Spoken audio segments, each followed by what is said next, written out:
அஸ்ஸலாமு அலைக்கும் வரஹ்மத்துல்லாஹி வபரகாத்துஹு.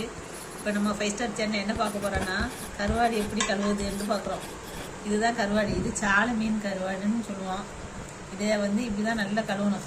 நல்லா க்ளீன் பண்ணி இந்த தலையெல்லாம் இப்படி பிடிச்சிட்டு இதில் உள்ள குடலெல்லாம் இப்படி எடுத்துடணும். எடுத்துட்டு வாழெல்லாம் இப்படி வச்சுட்டு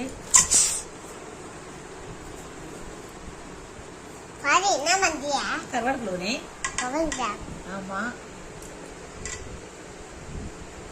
கேளு, பார்த்துட்டே கேளு. இப்படிதான் கழுவணும், கருவாடு கழுவணும்.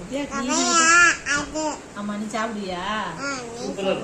உனக்கு நான் நல்லா பொரிச்சு தர எண்ணெயை ஊற்றி சட்டியில தாய்ச்சிய வச்சு அதில் எண்ணெயை ஊற்றி அது நல்லா சுட்டதுக்கப்புறம் இந்த கருவாடை நல்லா போட்டு பொரிச்சு உனக்கு தரேன்னா சூப்பராக இருக்கும்.